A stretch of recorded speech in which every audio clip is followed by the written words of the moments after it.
Hello, this is Martin here. Welcome to a brand new episode of Markets Tomorrow, the daily market technical analysis show.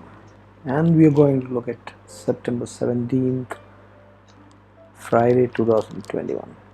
What an expiry it was. It was a roaring bulls. That's what happened, right?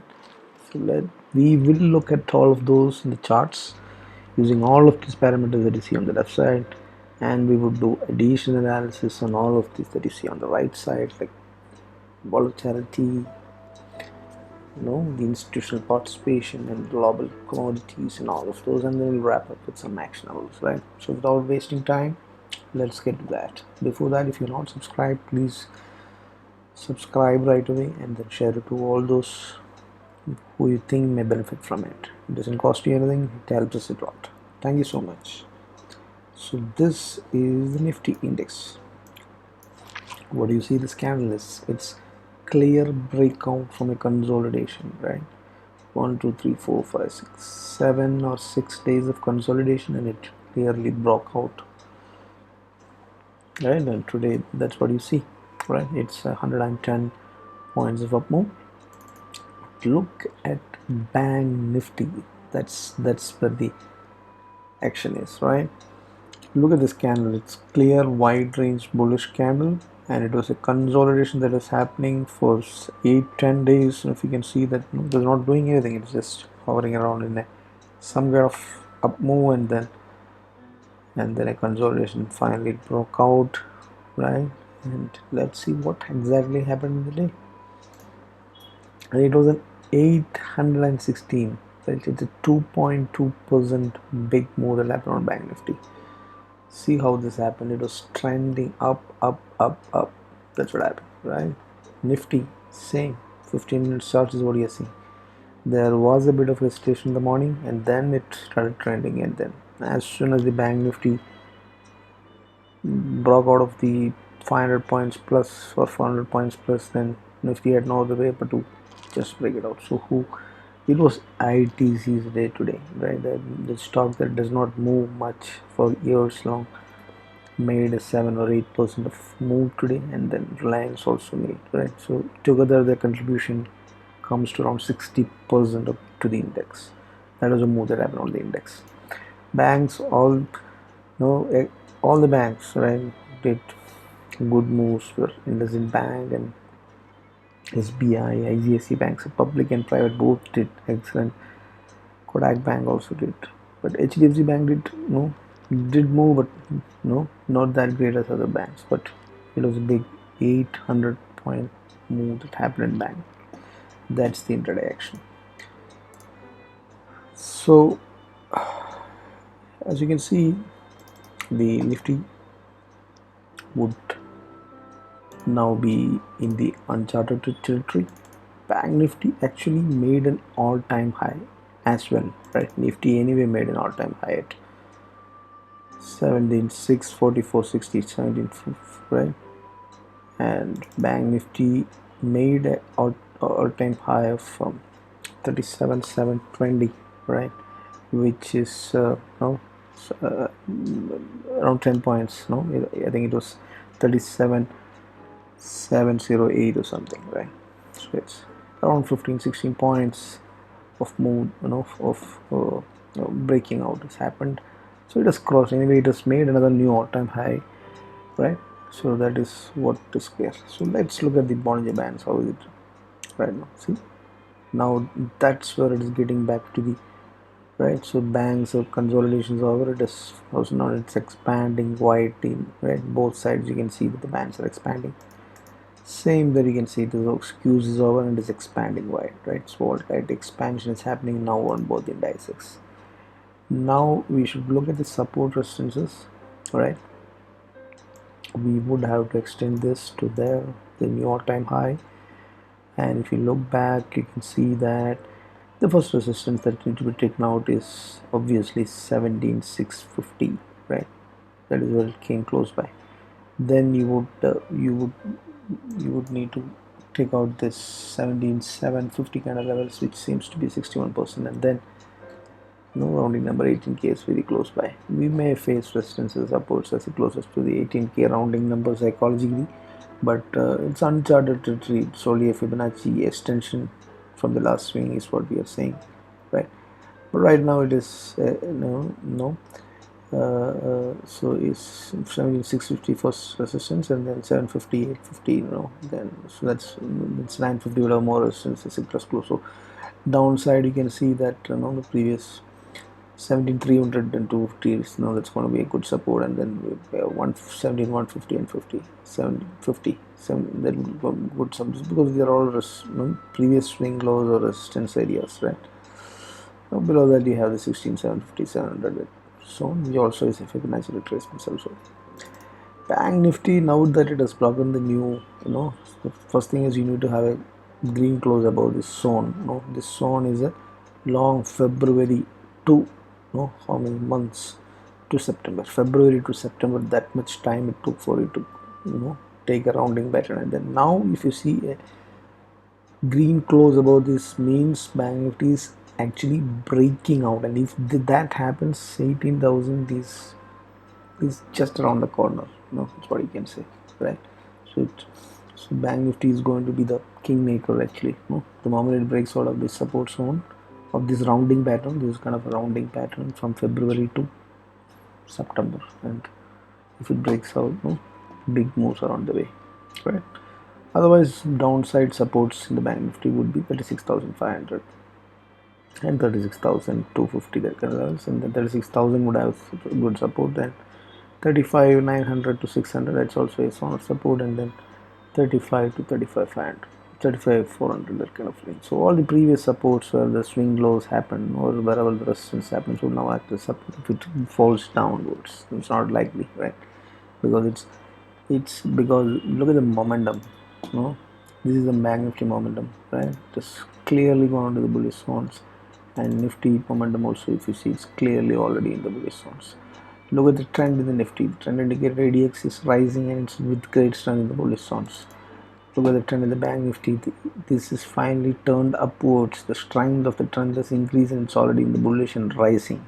Right? ADX trend indicator showing bullishness and with strength on both indices. Right? So unless that takes a dip down, there is no indication of any slowdown at this point. This is a pure bull market with the bulls roaring. Right? So that's what the chart says. Now let us go and see what does the open interest shows. But open interest, one thing is we cannot rely on this because it's an expiry that happened today, Thursday. What an expiry it is, right?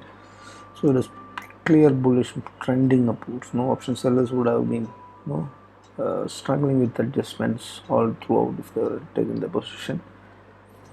Especially, they would be taking the position if it is an expiry day to benefit with TK, but theta. But the thing is, the targets keeps on moving, right, as the market trends up. So it must have been a good day for the option buyers, and a little bit of trouble if you're a non-directional option seller. If you're a directional seller, you still have made a lot. So let's look at the next expiry. It's 23rd expiry. The data may not be relevant at this point down because it's a Thursday expiry day. Next expiry is to get the numbers correctly later. But as of now, what you can see is it's a bullish charts with high support seen at 17,000, and below that you have 16,500, and closer by 17,500 support, and then right now we're at 17,600 support. Fyers put rating. Fyers call rating is at 18,000, which is quite far away, and there is hardly much resistance. So they're all small amount of contracts that you can see there. So 18,000 seems to be bullish, and PCL is 1.35. They're definitely bullish. Bank Nifty, again we are going to see at the next expiry the highest. This looks like the resistance is there. 38,000 breaking may have some resistance, and then highest supports are seen at 37,000, which is almost convert, and then below I have 36,500 support is also. So this also looks more or less bullish, but the only thing is the highest writing is what is seen at 30. It's highest writing is what is projecting more than the puts, right? But overall the PCR is bullish, more than one, right? Again, I'm saying this data may not be relevant because it's an expiry day that is today, and this data for 27th September may not have got formed really, right? Now, institutional data, if you see what happened today, would be interesting to know. September 16th, you can see that 1600 of FI buying has happened, and it is good. Profit booking by day has happened, which of 800 crores, which is okay, right? So FIs are buying continuously 1, 2, 3, 4, 5 days, and that's why the market is continuously moving upwards. Now, what moved the market today? What sectors? You can see that almost all sectors might have performed today. FNO stocks, if you see, no, that's not the case. So Nifty, no, it's the banking that did the job basically, right? Because all other, you can see that all other sectors are not showing. No, the FMCG had the ITC, only ITC that is performing, others and UBL, right? Breweries. So other FMCG did not perform, and IT absolutely did not perform. None of the IT stocks except Mindtree, right? And energy, pharma, metals, all of this didn't perform. So it's financial services that made. So basically, the index in the Nifty index movement basically happened, as I said before, because of the ITC and the lands contributing each of them 30% each, and roughly 60% of the index is contributed only by ITC and these guys, right? Lands, right? Now the Bank Nifty performed, and Bank Nifty also you can see that everyone portfolio is a big move interest in bank, all of this. So let's look at the charts and see what exactly is that showing. So it was a down day for an ID, right? But we have seen that there was previously a reverse divergence bullish, and then it is already met and it exceeded, and then now it is retracing slightly. You don't have any divergence from the small time frame, and so it still continues to be bullish, but it is smaller. Today was not a good day for ID, right? It didn't perform. And metal also didn't perform. It has slipped slightly into the sideways zones after hitting the resistance. Yesterday we discussed that it's only on a green close above this resistance zone that we can look at the metal. So metal's back to sideways. Auto is bullish. It's reverting. We've seen that yesterday also. So auto is turned back into bullish, and pharma is also kind of bullish, but on the edge, 15, so it's indecisive, as you can see there. So you'll have to wait. And FMCG, so auto, let's go back and see the other time frames that may need to catch up, right? So weekly it has not caught up, so you may have to wait till the weekly also gets to the bull zones before you can, right? Now FMCG was bullish and continue to be bullish, and it's big moves. This probably might have an ITC's contribution that happened today. Yeah, so FMCG and auto and IT is what we have, and then you have the reality that was also performing the cup and handle is formed, and then now this weekly, it's a breakout that is happening, and that's what. So it continues that now auto is a new addition to the bull zones, but also you have to wait for the weekly time frame also to get to the bullish from the momentum perspective, right? So yeah, so these are sectors: IT, auto, and reality seems to be bullish, but auto you'll have to wait some more time for the higher time frames also to catch up. And IT was slightly retracement signals are shown. Pharma metal has turned to is set to resistance, and pharma is kind of also on the edge. So it's indecisive and has to move. We'll have to wait. FMCG is clear bullish. Right? That's what. Now let us go and see what does the VIX show. So VIX actually shot up today. Right? How much it shot up is that's I think 5% of VIX increase has happened today. Almost 5% of increase from the fall, and it settled at 14.1. Right? So 5%, more than 5% of VIX spike has happened. Yesterday we discussed that since VIX has fallen 8% in 5 days after gaining around 30% in long period of time, almost right from July, right? 30 days, 30. So that we discussed that there could be a chance of a spike, and the spike exactly what happened. So whoever had the current splits might have benefited from that Vega, and that's the action. So VIX is continues to be in the low volatility. It seems to be forming some range between 13.5 and 15. That kind of range is what it's hovering around, but it was a spike day. Yes, this should be mean reverting like this probably. Then you can say that the range is formed, right? But the low premiums and low wicks, continues to be a problem as of now, right? Now the dollar, that's where the action is. Look at the dollar, what happened, right? Short back, big move, dollar strengthened, rupee weakened. And look at the oil price, right? Very bad for the Indian economy, right?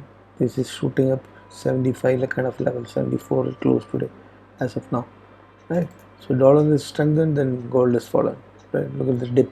This is gold has fallen today because the dollar has strengthened, and it is a main support zone that it has slipped from, right? So, which does not look good, right? So last time it had a dip fall from there, it bounced back with a hammer. So let us see tomorrow if it's able to consolidate around this persistent support zone, or would it fall back down to the channel, right? We know, this cup and handle formation that's happening basically on a long time frame at a very slow momentum. So even if it falls, it can take support here, but we don't know whether it's going to take. We have supports here. Actually, it's currently at a support zone. We'll have to wait for the next few days of candle if the gold, how the gold is doing, right? Yeah. So that's the global markets. You can see there is some bearishness in Nasdaq, 100 points down as of now. Dow Jones and S&P 500 are also showing bearish. Europe markets and Shanghai also is showing some kind of. Global markets are bearish, but our markets are green. That's what is happening today. And will it continue tomorrow? Would we join the global markets? We never know, right? So as of now, we can see that there is some bearishness, but whether a recovery happens or how the performance happens will have to be seen to pre-market tomorrow, right? So just to wrap up, we've seen all of this open interest volatility, institutional participation, sectoral watch. Also, we have seen. So the wrap is that we are in a clear bull market. The momentum trend and all indicators are showing bullish. Candlesticks are bullish. It is breakout that's happening, right? So unless there is some candlestick indication or indicator indication that comes in, we can. It's foolishness to think short or fear that it may stop somewhere and all this. Of course, there will be minor corrections can be there, right? But there is no indication of a major correction anywhere from the candlesticks or the charts as of now, right? Things could change tomorrow, right? So go with the flow and that's what ride the trend. Follow the trend is what we have to exactly do. Right? Option buying may find some good interest now. The V-shaped moves have gone and the trended moves are happening since last 2 days. So if you're not benefited, if it continues, it may work out good. And VIX play of calendar spreads also is a strategy for the next coming weeks, because VIX is mean reverting and then that's a low volatility level, right? So that continues to be there. And intraday, it's all about swing lows and swing highs and putting tight stop losses and then looking at breakouts from the previous day's high low, right? Whether you do option selling or buying, right? Intraday is all about that, right? Yeah, so that's a wrap up for tomorrow, September 17th, Friday. Hope it helps and gives you an idea about how to go about making your own trade plan for tomorrow, right? If you like it, hit the like button and then share it to all of those who you think may benefit from it, and it helps us a lot. So thank you so much for watching and have a great trading and great learning.